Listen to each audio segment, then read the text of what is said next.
I'm Charlie Schmidt. I live right here in beautiful Spokane, and I'm an artist. If I came from another planet and someone showed me all around the world, all the occupations, all the continents, and said, what would you like to be if you were going to be here for a while? I would say an American artist.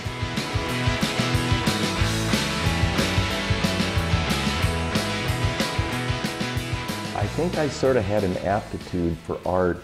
My little radish story illustrates this, that a radish seed knows how to become a beautiful radish without going to college or taking antidepressants or going to church or getting counseling or anything. It just knows how. So I contend that people have that too, that something's in there that we just know how to do, and we don't need to be taught it. We just need to identify it and be it. And I think that was in there somehow, this art thing. Like I say, my family wasn't particularly artistic. I went to Gonzaga Prep. They didn't even have art. For 4 years, I had zero art. In fact, when I drew, I got in trouble. I got hacks for drawing. But I kept doing it. My sister was going with this guy named Tom Little, and he was like an artist. And he's not anymore. I don't know what he does, but then he really was an artist, and I spent a lot of time with him, and we were good buddies. I was just a kid, and he was older. He watered that art seed in me, and it wasn't getting watered any other way, but he did, and it's like, it sprouted. In the early 80s, 84, I guess that's the middle 80s, I got a video camera, and I really didn't deserve it because it cost a lot, and other people paid for it, and I ended up with it, and I had to pay it off. But I had this video camera, and I was just making videos. I didn't have a job, and I mean, my house was really cold. It was winter, and the toilet was frozen, literally. There was like, you get ice skate on there if you were a little guy. But I was making these videos, like, for no reason at all, because, I mean, maybe if I lived in LA, someone would want them, but in Spokane, the chances of somebody wanting a video like the kind I were making is real skinny. 2 of these videos that I made then turned out to be what I do with my life, but it would happen during this golden week back then. One of them was this thing I did with my nose, just improvised it, as well as the one with the cat. We shot those almost the same day. My friend Richard Tweet and he bought an expensive camera. Richard bought this really expensive camera, an edit deck, and his wife was really mad. So she liked me, so he asked me if I would come over a few nights a week and make some videos with him, and then Kathy would think that his purchase was good. And so I did, and one of the very first nights, we're just making stuff up. We didn't have an agenda or a script or anything. We had a camera and a light. I had brought a blaster with me, and it was playing the theme from Love Boat, love, exciting and new. And it was just playing, and I'd seen the show a lot of times. Warhol was on it once. And I just started moving my nose to the beat of the music while I mouthed the words, because I'm a drummer, so I can sort of move my hands and my mouth at the same time. And that just happened. We entered it into a funny video contest at a local TV station, and we won first prize, and later we found out we were the only entry, but we still won first. And we won free video rentals in Coeur d'Alene, which we didn't take advantage of, and they said they'd send our tape to a Hollywood producer. So we were ready to quit our jobs, but no, really, we just thought it was hilarious, and it was great. And then when that started like dying down, this cat thing took off because YouTube came around. If it was keyboard dog, well, there wouldn't be as much cat pee on the rug, I'll tell you that. It would be different in that dogs and cats have a different aura, a different spirit, a different ilk. The internet is random, and my kind of art wants to be random. I like seeing what happens when you have some controlled accidents and you take advantage of them, rather than you just try and make what you wanted originally happen. Dogs are not as random. This whole random thing is, cats are unpredictable. I don't know on a daily basis when I get a job what's going to happen, because he's a cat, and that makes it different.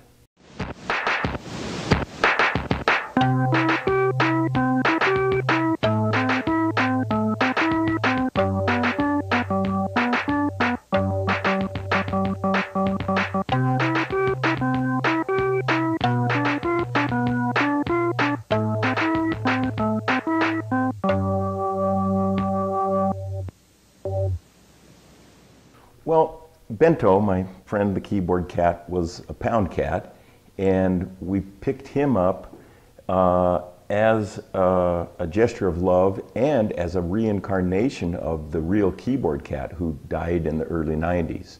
The original video was shot in the early 80s, and so by the time it got famous, he was a goner.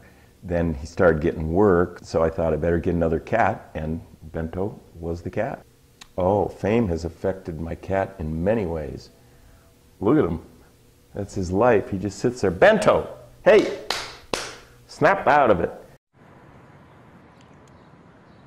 How do they make Starburst taste so juicy? The juicy dragon? They show funny videos to a giggly dragon. He laughs so hard that he cries super juicy tears, and they put him in the Starburst.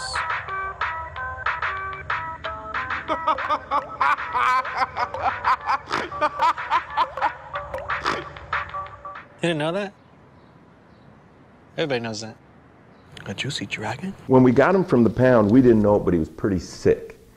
And I started making videos with him and then getting jobs, and we got a big job from Microsoft with him, and then he had one coming up for Wonderful Pistachios, but he was sick, and really sick. And so it was really hard and it cost a ton of money to save him. And so that sort of changed his life, because he had one. And then when he started getting really famous, he just started at first just like laying around and just going through bags of catnip like it was nothing, and drinking beers and stuff. Bento. Bento, we gotta talk, man. You got a serious problem. All you do is huff catnip all day, hit the jug. It ain't right. You can't even hold your head up anymore. This is embarrassing.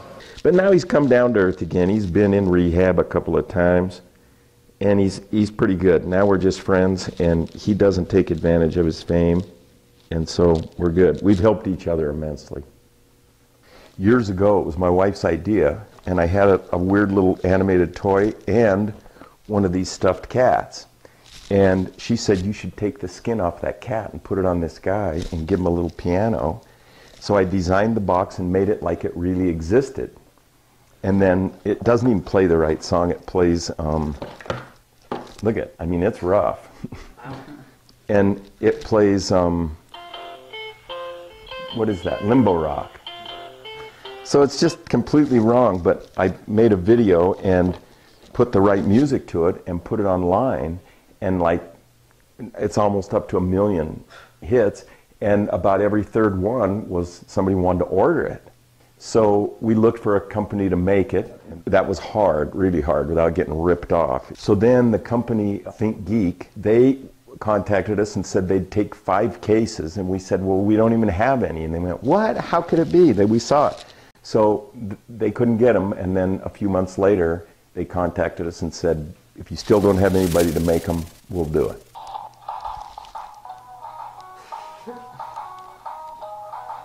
They did a much better job. I mean, look at this guy, looks like he's on like meth. Doesn't he? Look at him. He's like a neurotic bad cat. Jay Leno, I was on that show 3 times actually. And this was the first time, and then this is the second time. I was married and had Sydney. Look at the color of his hair changed just a little there. I was on a show in Hungary, Budapest, Hungary, with Meatloaf. He was the only other American on the show. So we partied. We stayed in the same hotel and we partied. He's just the coolest guy. I have another picture. Here he was after I did my act, and he came over and just went, that was really cool.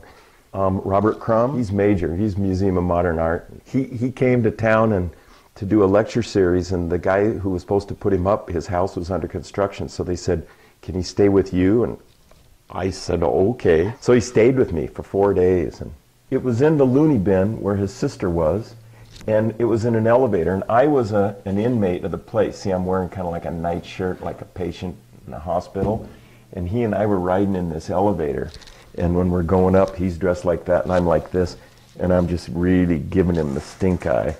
And I say a couple things to him, and then he kind of smiles and goes out. And it was really, everyone was cracking up. Well, you guys know this guy, Scumbag Steve.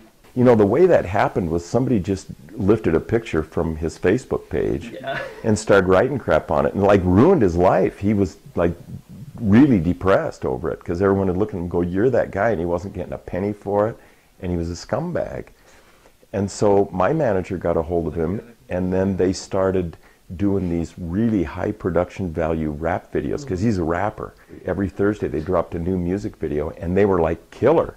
And so all of a sudden, people see Scumbag Steve, and he's a real guy, and he's a good musician. And so it just went totally viral. I don't think the world of art will really change, because I think some people just are born to be artists, and they want to experiment, and they want to help, and they want to see what happens. They're curious. They're just curious. The tools may change. I mean, when the guys did cave paintings, they had some pigments, and now you got cameras and phones and the internet and spray paint. I mean, spray paint's pretty cool. And so I think no matter what tools come up, the spirit will be the same, and that some of it will be mainstream, and most people will go, "Oh my gosh, it's wonderful," and some of it will be fringy and really cool, and it will be difficult. And that's, I don't think those things are going to change. All of Warhol's stuff, but in particular the Soup Can series, really impresses me as being an outstanding form of modern art, because he simply changed the context of something and made a huge thing happen. If you got to get into your house by tearing off sheets of plywood and cutting holes with chainsaws, that's a lot of work. But if you can just, the guy that figured out you just put a key in there and turn it and you get in, now that's good. It takes less. And Warhol was able to just carry literally a can of soup from the A&P market to the Leo Castelli gallery and just rock the world. So it was probably the single most monumental thing, I think, in modern art for me. Andy Warhol, Thich Nhat Hanh, Andy Kaufman, the Ramones. That's really one of my favorite posters. Warhol, because he was so ahead of his time, and he really understood how to think way out of the box on using media and the news and pop culture to give people a look at themselves, which they found mighty entertaining, and he was just clever at that. He said the movie camera was so much easier than painting, because he said you just turn it on. Thich Nhat Hanh, because his philosophy of life, it's very Buddhist, is just, it's the whole story. I mean, if everyone read Thich Nhat Hanh, the place would be better. Andy Kaufman had such an effect on me because he could do very little and get a huge response, kind of like Warhol. I mean, his one where he's doing the Superman song, "Here I come to save the day." For most of his performance, he's doing nothing, and that's the funniest thing in the world. So I like to see how little I can do and how fast I can do it and how far it can go. Going full blast is a big deal for me. You get different work if you go full blast. Even if you screw up, you get different work. It's sort of like, if everything is just right and all your tools are there and the place is warm and you're having a good day and you feel good and the bills are paid and everything, and you're good at what you're doing, then you turn out something called craftsmanship. And this is good, people like it. But when you're not feeling good and the bills aren't paid and you don't quite have the materials you need and you do it anyway, full blast, that's how you get style. I have a friend in New York who's an art dealer, and I asked him, what should I do? And he said, forget cats for a while and do something else. He said, you do good paintings of people that are not very likable. And I didn't even know that I had ever done a good painting, let alone one of somebody that was likable. So I figured from that I might experiment with doing bad drawings of bad people. And now this, to me, is a bad painting. It's just hideous. But that it's Lyndon Johnson, it's good, because why would a guy like me have a painting, even want a painting of Lyndon Johnson? You know, I'm not proud of it, but you see that right there? I shot him with my BB gun. I was so sure he killed Kennedy that it was in my bedroom once. I was laying on my bed and my BB gun, they just went. So then I also did, you guys will like this, I did Lee Harvey Oswald. And it just turned out that it was the week that then all this stuff is on TV. Yeah. So I put these online, and then people are going, wow, great timing, you know. It was an accident. And then I did Dick Cheney. And that's probably my favorite one. And then I did a drawing of the guy who told me to do bad drawing. So just doing stuff with my free time. When you have free time, instead of worrying about that there's nothing to do or you don't have a customer, just start doing junk. And then you have stuff. You can't argue with your scrapbook. That's an important one. That's a Warhol line. You can't argue with your scrapbook. So make it as good as you can. My experimental sensibility affects everything I do. It isn't like my art's here and my family's here and my job is here and my security is here. It's just one big circle, and they all fit in there and hopefully turn smoothly.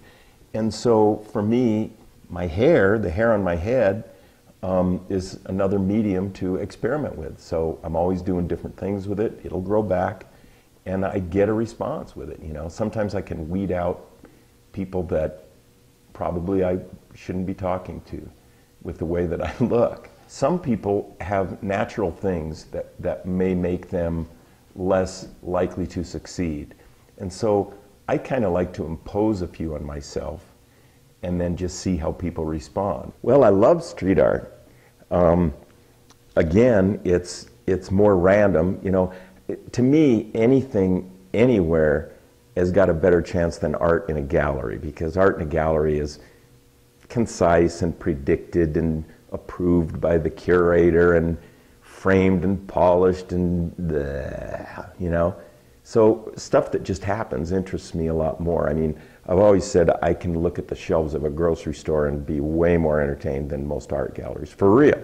The street artists, you know, Banksy and Shep Ferry, I think those guys are just terrific, because it's not vandalism. I mean, they're not trying to, you know, put people down. They're just trying to express themselves, and they get it out there. It's sort of like the internet of the street.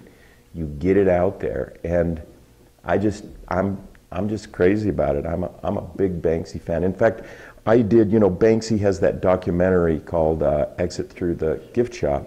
So I liked it so much, I did a parody on it called Exit Through the Pet Shop. You know, if the police around here weren't shooting people as much, I'd be tagging all over. It's like anything. If you tag to harm and to make the campground worse than when you got there, then I don't approve of it. But if you're doing it because it's something you love and you want to share, I wouldn't be doing it across the front of someone's store. But there are a lot of places, obviously, that it can be done. And so the only thing makes it different is your motives. If a gang's doing it to make sure that some other gang knows that if they come there they're going to get their butt kicked, then I don't like it. But if somebody's, you know, like Banksy is putting up, you know, pictures of rats climbing under things, and I mean just weird contextual stuff, I just love it. I'm part of the youth culture. And I just find it super exciting, because most old people get really tired and they just don't do stuff anymore. I had about a grill last week. So I'm going to make sure that doesn't happen. I'm 62 and I'm going faster than I did when I was 20. I was a kid in the 60s, 50s and 60s, and in the late 60s I was going to college, and it was really a youth movement. I mean, we were protesting the war in Vietnam, and I was a hippie. And we were against everything that was bad, and I never even knew you could be, you know, the way I was raised. So I really identified with that, and that's my core. While I'm doing stuff now, I'm listening to the music that I listened to then, and doing the same stuff that I was motivated to do then. Today's youth, I mean, it's like anything. It's good and bad. Everything is good and bad. I mean, a hammer can build a house or crack your head open. So some of the youth today is, I think, just whacked and lazy and stupid and wrong, just like adults. And some of the youth are on fire, and it's exciting, because if you have talent and you have morals at the same time, you can help the place. I would tell all students to identify what you love to do and do it full blast every day, at least some. People who put off, they know what they love to do, but they put it off until they have extra time or extra money. You might get hit by a bus and then you never get to do it. Do what you love full blast, at least a little every day, and do it for the good of man. The reason I do anything is the reason I hope anybody does anything, and that's to make this a better place and to make people feel better. So I do that through videos and art, and I just naturally want people to feel good, and I make art, so that's it. If I cooked, I'd want to make people feel better with my chicken pot pie.